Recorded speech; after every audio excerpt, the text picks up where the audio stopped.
Are you feeling burned out?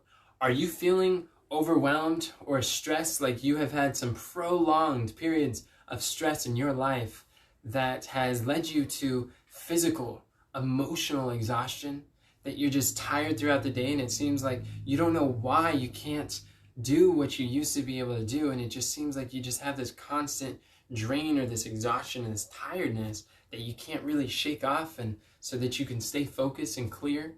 Well, my friends, if you said yes to any of these are some symptoms of burnout. Burnout is a very serious and unfortunately very common thing that is taking place right now. And today I want to share with you what causes burnout and how to avoid it. And well, I'll start by, my name is Enoch Leffingwell, and with the Army of Youth, I am passionate about helping young people identify their unique talents and to dedicate them to Lord's service.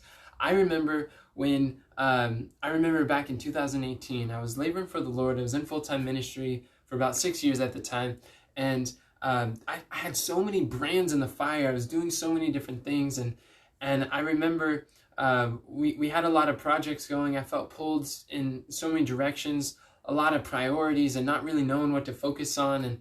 And after doing this, like the same thing for a few years, I had different expectations from people. I had expectations from those who we have been serving. I had expectations from family. I had expectations from mentors or people who had influence with me. And they all had, the problem is they all like expected different things.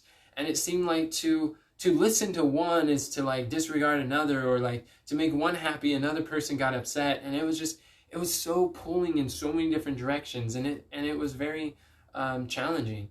And I didn't really know what I should prioritize my focus on, and it drained me. And I'll be honest, like there was times where I remember in ministry that I love teaching, and when I would record a video, it's like I would be reluctant to record a video and do my passion and love, because I knew that the work that had to come afterwards would drain me, and just thinking about some of the other efforts afterwards just seems so daunting.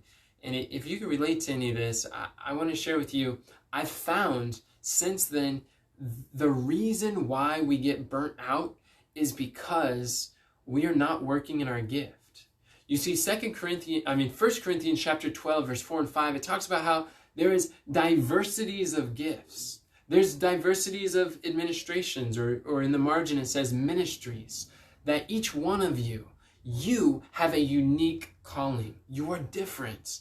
And I realize that a lot of people, well-intentioned, place the expectation. They realize that a lot of times God convicts an individual to do something, and when they don't feel like they're living their calling, they start projecting their expectations upon the youth. And they want to, a lot of parents do this, unfortunately. A lot of others, they want to vicariously live out their life through the youth, and by telling them where they should go to school, the job or occupation they should get for themselves, and what they should be spending their time doing and focusing on and learning. And they try to make all these decisions for them. But I want to encourage you, you have a different calling. You have a different purpose. And don't allow your major decisions in life to be dictated by other people's mistakes, other people's expectations. Like sometimes we have to stop listening to some of these things. Peter asked a very good question. We ought to obey God rather than man. And sometimes we see that God seems to be calling us in one direction, but the expectations of others are in another, and the pull seems so difficult. But I want to encourage you, 2 Timothy chapter 1, verse 9, it tells us that you are called for a holy calling, a high purpose. God has a purpose for your life, and it's different, it's unique, and it's distinct, separate from other people's. And I realize that there's a lot of times that we find ourselves comparing our work to other ministries, other organizations, other people, other youth, other family or people that have gone before us, and we see that, well, why isn't my life like that? And we start to feel like, well, am I really going in the right direction? Am I really doing the right thing?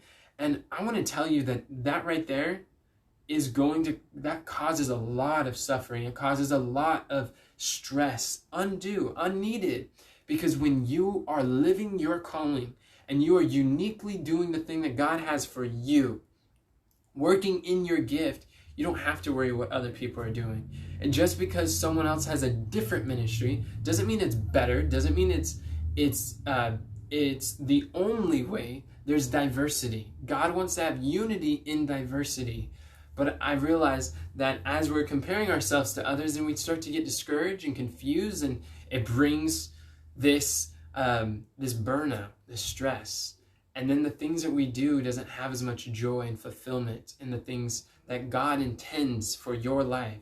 He wants you to have life. In the book of John, Jesus said, I came that you might have life and you might have life more abundantly. Now, what is that? I believe it's abundant of joy, abundant of peace, abundant of fulfillment, abundant of service, abundant of fruit, that you could bear much fruit. And that's results of souls in the kingdom as a result of your labors, of even abundance of being able to financially support the work that you're doing for the Lord. If God has called you for service, He will provide for His workers. When God's your employer, you don't have to stress about the finances and allow that to be making a lot of these different decisions. But God takes care of us.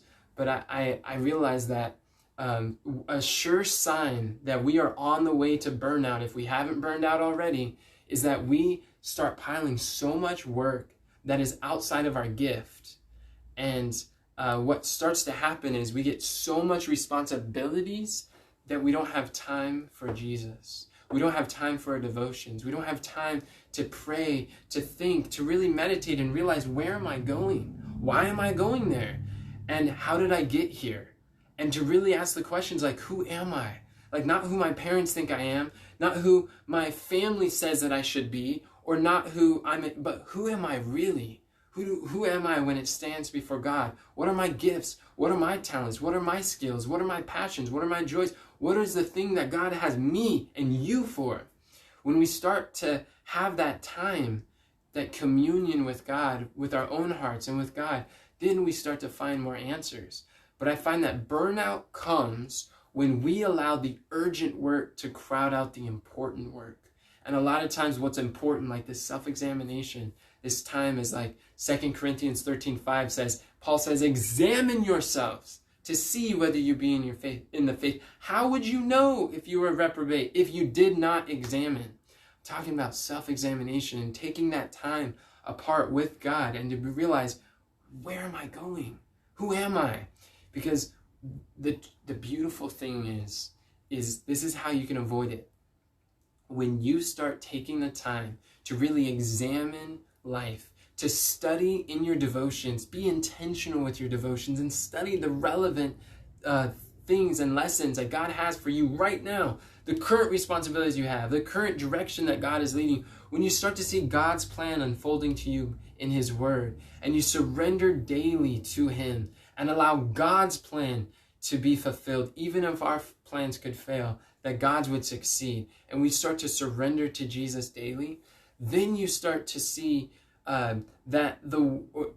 you start to understand your gifts. You start to understand your value. See, Proverbs 18:16, it says that a man's gift maketh room for him, and it bringeth him before great men.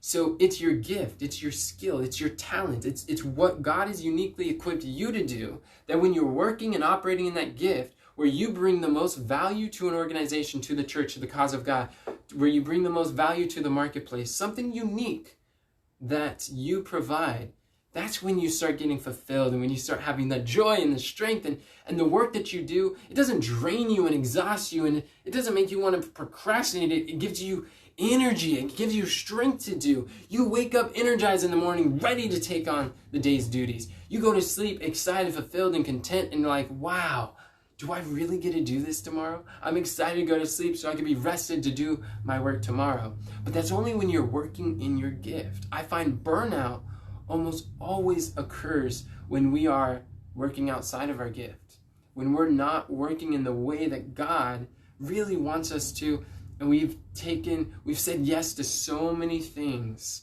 and that it neglects the very best things. The greatest enemy of best is good.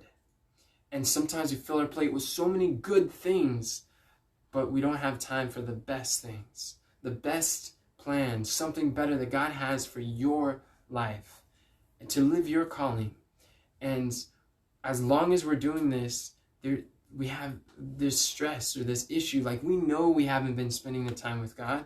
We know that this foundational issue is preventing us from hearing the voice of God. So as long as we don't address this foundational issue of not making the time for God and devotions and prayer and really reflecting upon him, then it causes us to we see this sense of this lack of momentum, lack of feeling of forward progress, and we want that.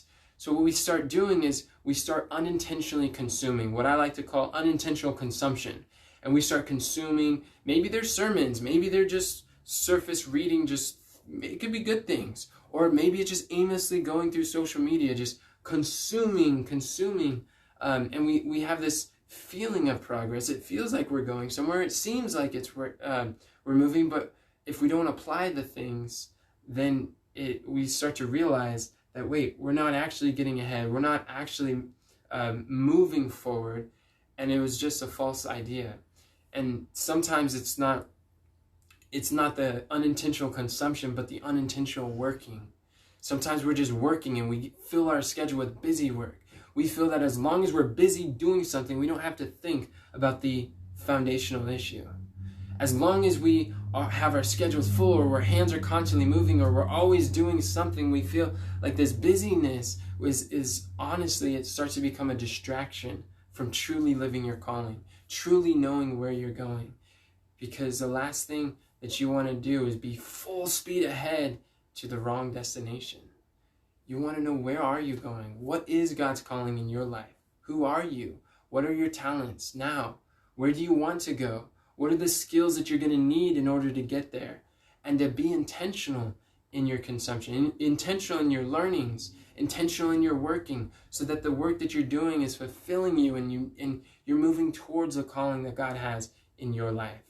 When you start to take this time and you really take inventory of your life. You see, I did this in 2018 when there were so many brands in the fire, and I was thinking, well, what am I going to do? I took that time to come apart and to sit, and I wrote down all the things I'm super passionate about. I wrote down all the things that I love doing, and the topics that I could just share on and focus on and do and just never get tired.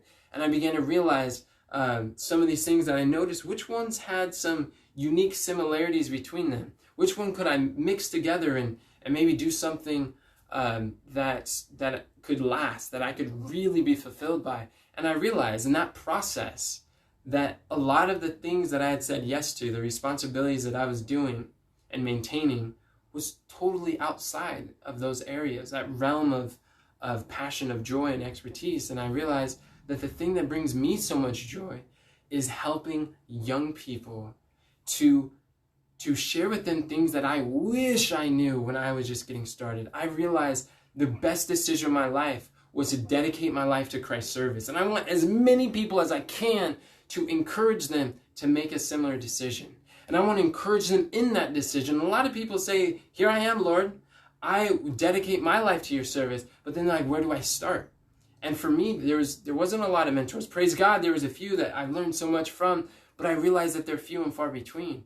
And they're so busy that it's hard to connect. And I'm just like, I know there's a lot of youth who want to do something for the Lord. And they're like, I don't even know where to start. It's like, where do I focus right now? Or how can I move forward? Or what can I do? And I just I'm sharing the things that I wish I knew when I was in that situation. And I'm being the voice that I wish I heard when I was just getting started.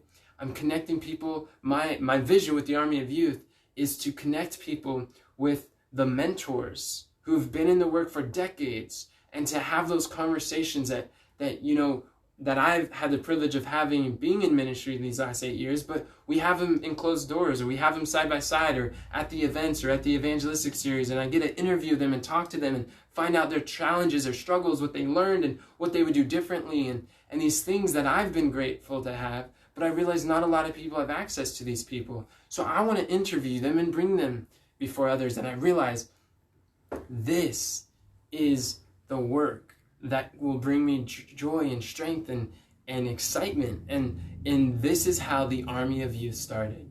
this is how I began to realize, I can't do all these different things, but I can encourage, I can strengthen, I can train, I can inspire others that they can live their calling to help them succeed in the work that God has uniquely for you. And those in the Army of Youth, we can almost vicariously do a similar work through you that we otherwise wouldn't be able to had we not have been a catalyst for change or an inspiration to make that decision, to move forward, or the training to have the skills that you could apply to any ministry, any skill, any calling that God has. So this is how the Army of Youth started. And I realized that in taking this time to really take inventory and examine who am I and what are my skills uniquely fitted for, I was able to put away with the burnout and start stepping in to more fulfillment and more calling, more focus, more direction from God, and unlike ever before. And so I want to encourage you, friends. I know what it's like to be feeling like you're burnt out and that the devotional life, it's hard to maintain. But I want to encourage you, take time to really take inventory of your life. And in that process, what we ended up doing is we actually put together this Live Your Calling daily account book. This is a very simple tool that we created for people like you who want to live their calling, want to take inventory of their life, and want to really to live an intentional aim, who want to find their definite aim. We've got in here, part of the program is a tool to help you to identify who you are, where you're going, what is your life's definite aim, why has God uniquely called you, and where He has called you. And then not only knowing what your calling is, but the steps, the accountability, the plan of action to actually live your calling on a daily basis. And when you start to really take that time to examine life and to follow the process that is provided in this account book, then you'll be able to start having that joy, the fulfillment, that daily checkup to see, so that you can avoid burnout. You can say no more to that stress, that overwhelm, that emotional, physical exhaustion that just drains you. And you can start doing work that fulfills you, that strengthens you, and as you encourage others. So I want to encourage you, friends, if you want to get your copy of the Live Your Calling Daily Account Book, go to thearmyofyouth.com/account book. And you can get your copy today. You can get them before when they're out, but you can get them today. And we would love to get that copy into the mail for you. I make this because I want to encourage you, because a lot of people are dealing with exhaustion. A lot of people are dealing with burnout. They're on the verge and they don't know how they got there, and they don't quite know how to get out. But now you know the cause of burnout, you know the how to avoid it, and you know what to do once you get in it. And so I encourage you, if you like this video, if you found this helpful in any way, please leave a comment below and share this training with someone else so that they can be encouraged as well. Who do you know that could better understand their calling in life and wants to live for Jesus?